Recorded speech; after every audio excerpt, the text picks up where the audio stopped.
Well, good afternoon, everybody. This is Dave Jones with Storm Center Communications and GeoCollaborate. It is just a little bit past noontime Eastern Time on this October 23rd. It is Wednesday, and got to tell you, we have great news as far as the tropics are concerned.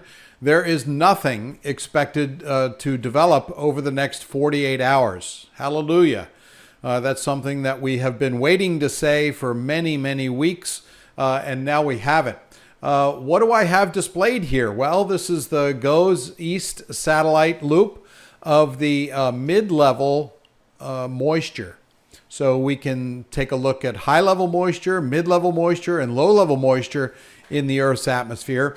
This is mid-level moisture, so we can see where the dry air is and where the moist air is, and things moving along. Look at that. It's really a spectacular image and a great way that we can track these air masses. Let me show you this, what it looks like. Remember the remnants of good old Oscar? Well, that has been pulled into this low pressure system. I'll back out here a little bit. It's been pulled into this low pressure system. Oscar came off, went through the Bahamas, and now has been sucked in to this low that is developing. And it's a pretty formidable low pressure system off the coast.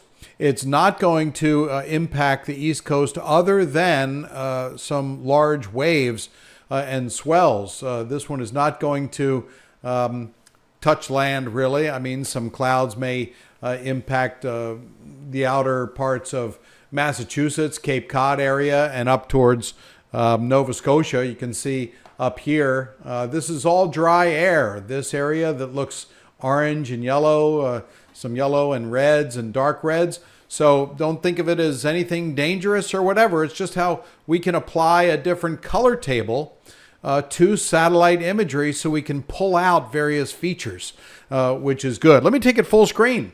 I'll show you what it looks like, and you can just see that fluid atmosphere in motion. Look at that. There's the curvature of the Earth there. Yes, the Earth is round.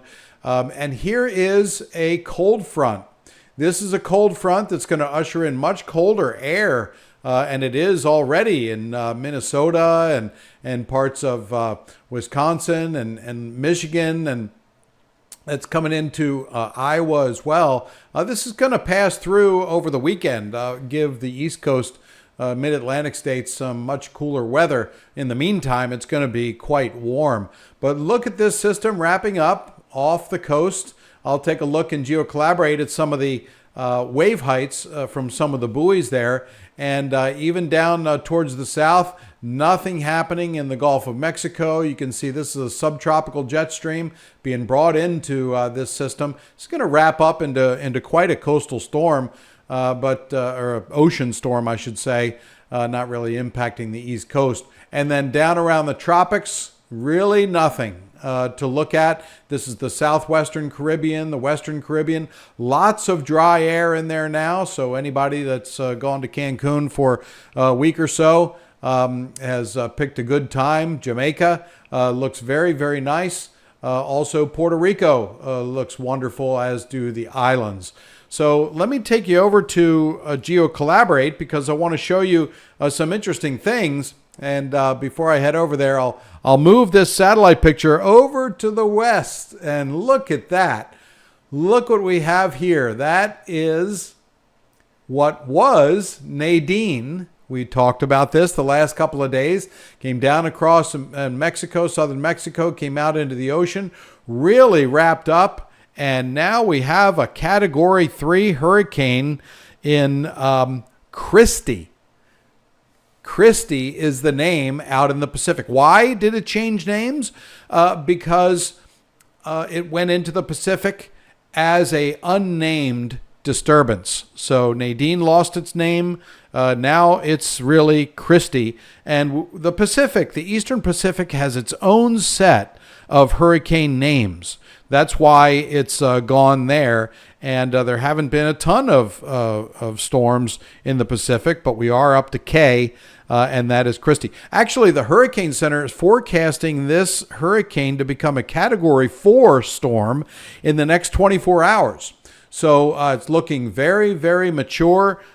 We can switch it over also and look at it from the GOES West satellite.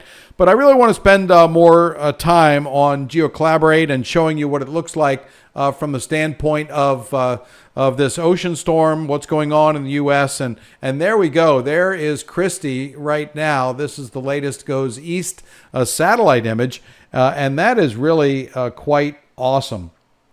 So what we're looking at now is lots of good weather, clear skies, but we do have some issues going on in Pennsylvania, up towards New England, Vermont, New Hampshire, and also in Massachusetts, where we have fairly strong winds and very dry. It's very dry in the air. And even in Connecticut, look at this. In Connecticut, there's a red flag warning.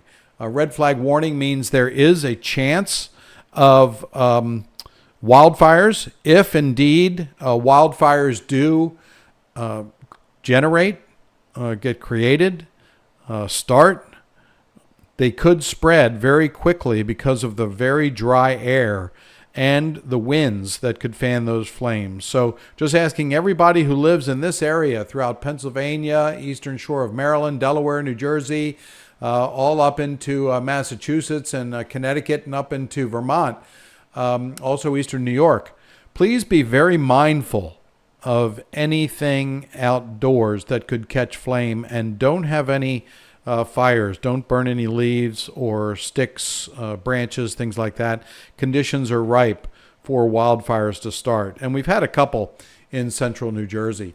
But here are the clouds from that ocean storm that's developing. It is not going to be called Oscar. It's really just some of the moisture of Oscar in there. But look at that. We can see sort of the low-level circulation and a lot of storms happening here. Some pretty strong ones. There's Bermuda, so not a great day to be in Bermuda at all there. And I also want to zoom out and show you something interesting, too. I want to show you the anomalies, the sea surface temperature anomalies that exist right now. And so here we go. This is where we can see where the water is warmer than average or colder than average. And let me move this around a little bit, and I'll put up the legend too here so you can see the purple area is up to 3 degrees or more colder than average. And so that's where you can see that. And then over in the yellows and oranges and reds, that is warmer than average, up to 3 degrees Celsius or more warmer than average. So here's some things I just want to point out, which are pretty cool. First, you can see the Gulf Stream. Look at that. That's warmer than average water mixing with colder than average water. So you get a lot of eddies and swirls as the warm Gulf Stream gets pushed into the North Atlantic. That comes around Florida and goes up in here, so we can trace that that way. But look at the Gulf of Mexico.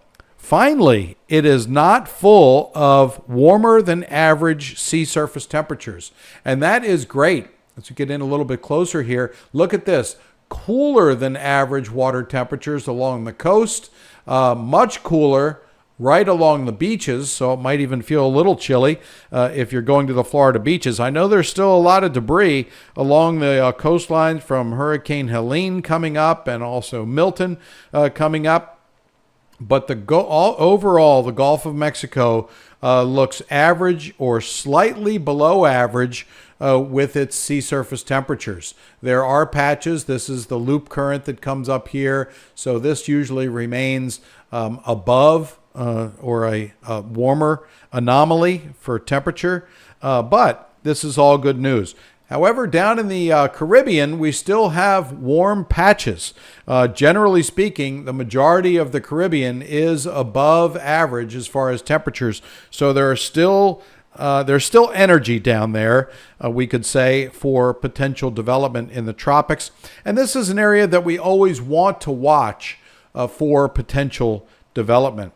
And so what I'd like to do now is just to show you we talked about Helene coming up and really impacting so many states, particularly western North Carolina. And what I'd like to do is to show you briefly the driving conditions in western North Carolina. So here we go.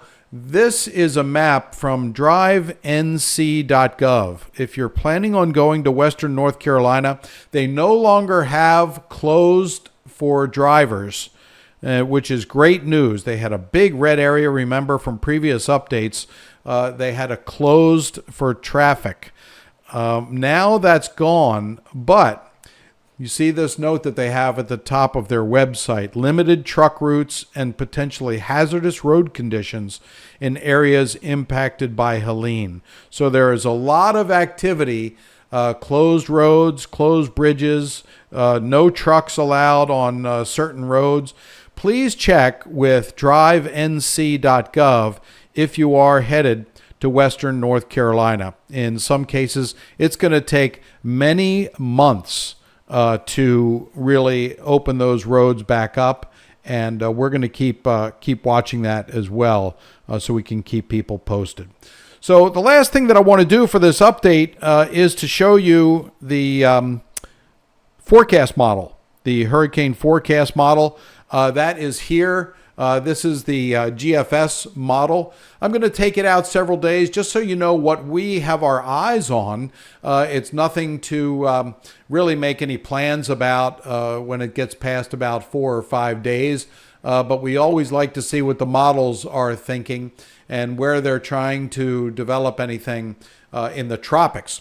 So here we go. This is the current condition basically in the model. This is the ocean storm that I just showed you. Look at this big high pressure here and big high pressure dominating the central part of the country. There is a frontal system that is pushing through, that is coming through the Midwest. That'll be pushing down towards the East Coast, but not really much rain associated with that frontal system either. But let me put this into motion here as we step forward. You can see that ocean storm developing into quite an event there, which is going to create big waves. And I will take you back to GeoCollaborate so I can show you those wave heights with some of the buoys out there right now. But let me just show you the model forecast here over the next several days. We're already out into Thursday night. This is Friday morning. See high pressure system over us. And here's that frontal system that is slowly approaching the East Coast. But we'll take this out a little bit further.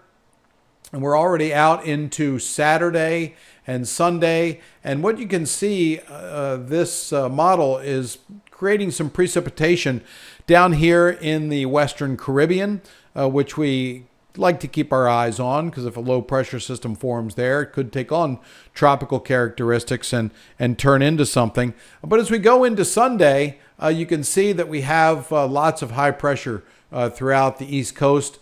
Many days of no rain. As a matter of fact, we're October 27th here. Atlanta hasn't had a drop of rain at all in the month of October. Could go down. October could go down as their driest October on record, and many other places as well. It's been great for the cleanup and the recovery efforts in Western North Carolina and Eastern Tennessee and Southwestern Virginia, also Western South Carolina. The weather has been very cooperative. But as we go out into the future here, and this is more of what I call fantasy land, because we're out into hour 114, out into Sunday night. But if I take this on into Tuesday and Wednesday, we start to see the model developing a low pressure system in the southwestern Caribbean. And it wants to develop something, and it looks like it's trying to develop something close to Jamaica. And this is already Halloween. This is on Halloween. It has a storm developing here and perhaps becoming a tropical system and moving across Cuba.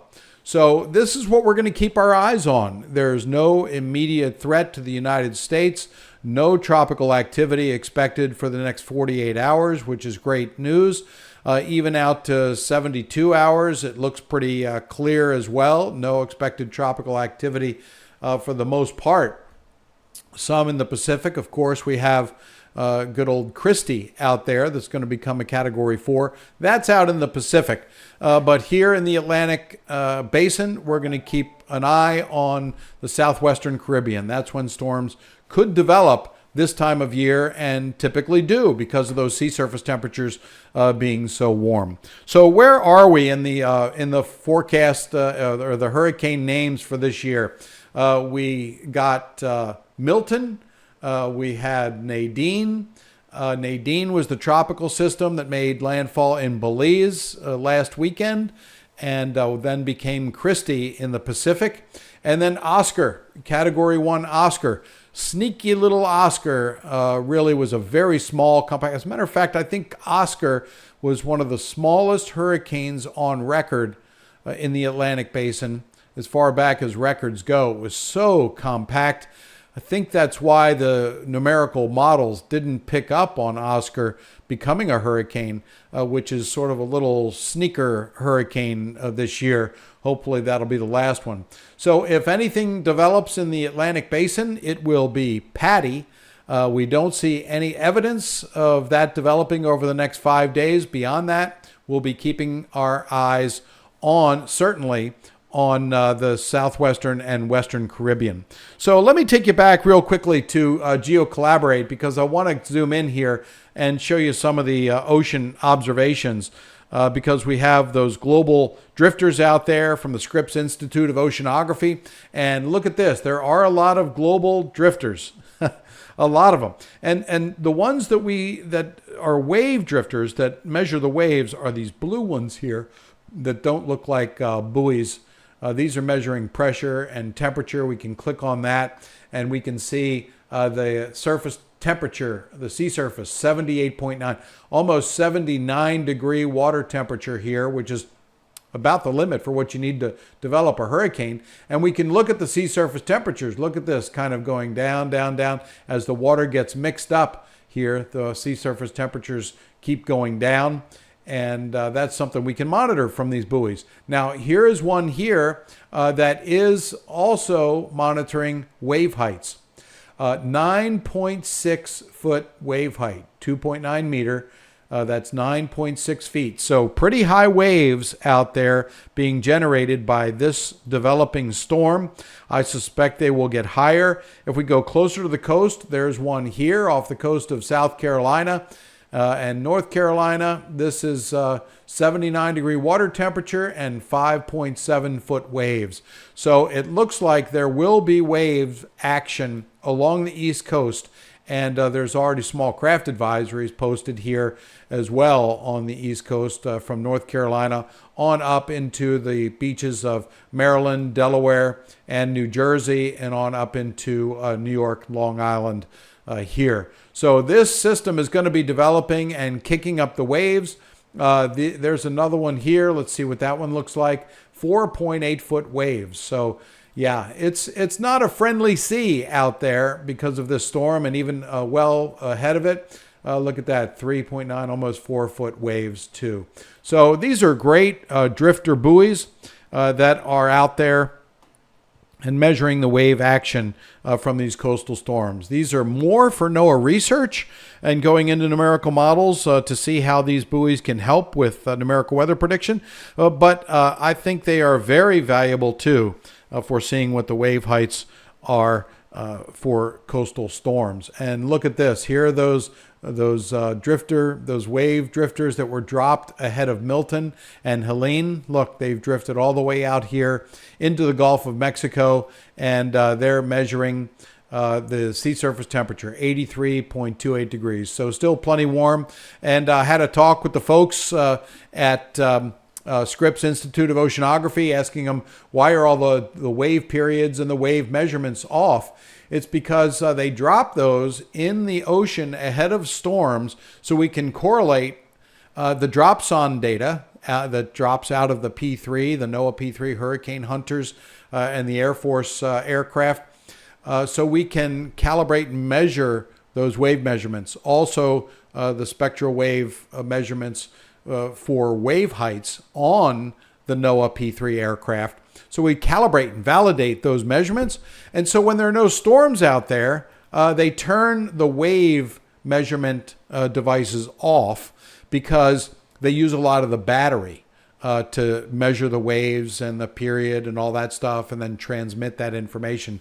So in order to save battery, they turn off the wave portion, but we're still getting the temperature and obviously the location of those buoys.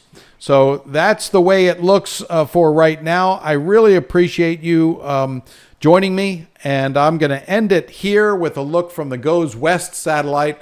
I switched over from the GOES East to the GOES West, which is geostationary over the equator, but at 135 degrees west. So we can take a look at good old Christy in this particular wavelength band. So I can zoom in here and look at that. Looks like a very mature hurricane. It has gained its second life.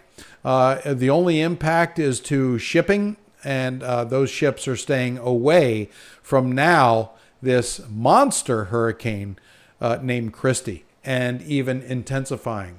Look at that. So thanks so much for watching. I appreciate it. We'll be back tomorrow with a quick little tropical update. We're continuing to monitor the tropics, and we'll post this to the YouTube channel. Won't post it through the SICE Sensitive Information Sharing Environment Signal app. You can come to the channel and look at it if you want that tropical update. So thanks so much for watching. Please take care of yourself and your neighbors.